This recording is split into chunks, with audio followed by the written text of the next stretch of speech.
नमस्कार, मैं हूँ यतेंद्र तिवारी। ब्रजमंडल में ब्रज 84 यात्राओं की पैदल परिक्रमा करने का बहुत बड़ा महत्व है। तमाम जो संप्रदाय के जो मठाधीश हैं वो ब्रज यात्राओं को उठाते हैं और यात्रा कराते हैं।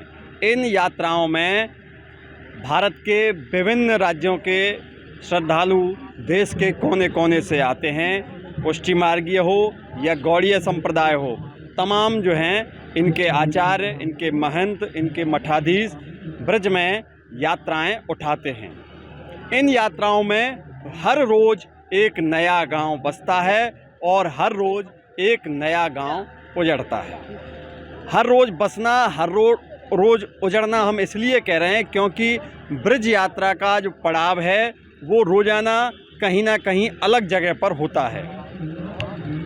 आज यहाँ, कल वहाँ, क्योंकि ब्रज 84 कोस यात्रा पूरी करनी होती है। ऐसे में एक स्थान से वो यात्रा पूरी नहीं हो सकती है। इसके लिए जगह जगह अलग अलग पड़ाव बनाने होते हैं और जब वहाँ पर यात्री होते हैं, लोग होते हैं, तो स्वाभाविक है कि उनके लिए तमाम तरह की सुविधाएं करना ज़रूरी होता है। चाहे बाज़ार हो या बैंक हो या फिर खाने पीने की चीज़ों का सामान हो, कपड़ों की दुकान हो या फिर दवाई का सामान हो, दवाइयाँ हों, तो इन सब की व्यवस्था हर रोज़ इन गाँव में, अस्थायी गाँव में होती है, जिनको ब्रज यात्रा की भाषा में अगर हम कहें तो पड़ाव स्थल कहते हैं। तो आज हम आपको एक ऐसी ही ब्रज यात्रा का एक आपको नज़ारा दिखाने वाले हैं, जो कि राधा रानी वार्षिक ब्रज यात्रा है। पद्म श्री रमेश बाबा गहबरवन के जो विरक्त संत हैं उनके सानिध्य में ये यात्रा चल रही है। आप देख सकते हैं मेरे चारों तरफ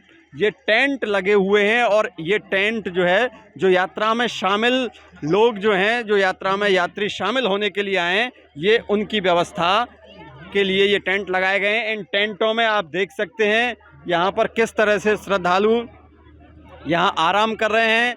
ये पूरे दिन ब्रज 84 कोस की उन लीला स्थलों के दर्शन करते हैं जहाँ पर भगवान श्री कृष्ण और राधा रानी ने लीलाएं की थीं।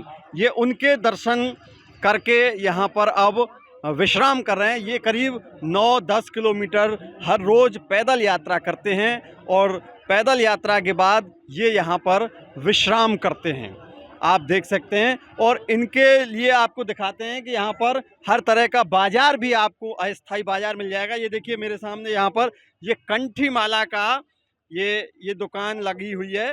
चलो, कहाँ से आए महाराज जी? दिल्ली से। दिल्ली से? हाँ जी। पहली बार आए हैं? पहली बार आए हैं, यहाँ 2:30 बजे पहुँचे हैं। अच्छा, हाँ जी। तो पति पत्नी दोनों साथ हाँ हैं? जी, दोनों साथ हैं। अच्छा, हाँ। क्या इच्छा लेकर के आए? इच्छा तो राधा रानी ने सब पूरी कर रखी है जी। अच्छा। कहीं कोई कमी नहीं है। कितने साल से आ रहे हैं? मैं 18 साल से यहाँ से जुड़ा हुआ हूँ। 18 साल से राधा रानी को। क्या नाम है? रमेश गोयल, साबा डेरी, दिल्ली। अच्छा, तो क्या इच्छा लेकर के आए फिलहाल अब की बार यात्रा में? अब की बार यात्रा में तो बस यही है, प्रभु अपनी शरण में ही रखे और कुछ भी नहीं चाहिए। अच्छा, सारी इच्छाएं पूरी हो चुकी है, सारी। तो यहाँ ब्रज में आकर के और आपने दर्शन किए होंगे भगवान श्री कृष्ण और राधाओं के, कैसा लगा उन दर्शन? बहुत ही अच्छा, बिल्कुल दिल को तृप्त हो जाता मन यहाँ आके, बिल्कुल तृप्त हो जाता, कहीं कोई कमी नहीं रहती। और ये दरबार ऐसा है, यहाँ आके कोई भूखा नहीं सोता। ये मैंने खुद अपने ऊपर आजमा रखा है। अभी 15 दिन पहले मैं आया था, बरसाना में कुछ प्रोग्राम था राधा रानी के, वहाँ पे आया था मैं। 3:30 बजे के बाद मैं गया वो पीली पोखर, वो विनोद बाबा जी के दरबार में, वहाँ जाते ही भोजन उपलब्ध हुआ, भूखा नहीं रहा। कोई चमत्कार राधा रानी का या यात्रा का कोई हमारे दर्शकों के साथ?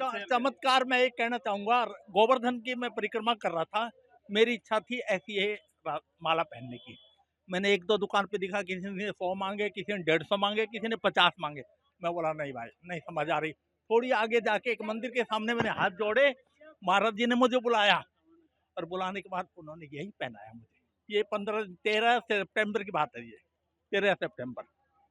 कोई घटना ऐसी घटी हो जब उसका कोई समाधान ना निकल रहा हो, फिर राधा रानी के ऊपर छोड़ दिया हो, ऐसी कोई घटना? सब कुछ ही, जैसे कई मेरे साथ काफ़ी अनुभव हुए हैं। एक बार मैं जैसे वहाँ से गोवर्धन से हम बरसाना आ रहे थे और बस लेके आ रहे थे। बस में जैसे हमारे सहपाठी जो थे वो बोले भैया भोजन बचा हुआ है, किसी को खाना हो तो खा लियो, पूरी सब्जी। मैं बोला नहीं, मुझे दाल चावल खाने हैं। तो दाल चावल कहाँ मिलेंगे? बोला राधा रानी के दरबार में आए, यहीं मिलेंगे। जैसे हम बस से उतरे, सामने एक टेंट लगा हुआ था, जैसे मैं पहुंचा उन्होंने हाथों हाथ थाली दी मुझे, लो जी भोजन पाओ। और मिला क्या? दाल और चावल, सब्जी नहीं मिली, रोटी नहीं मिली, दाल और चावल ही मिला। काफी अनुभव है, एक अनुभव नहीं, काफी अनुभव है मेरे।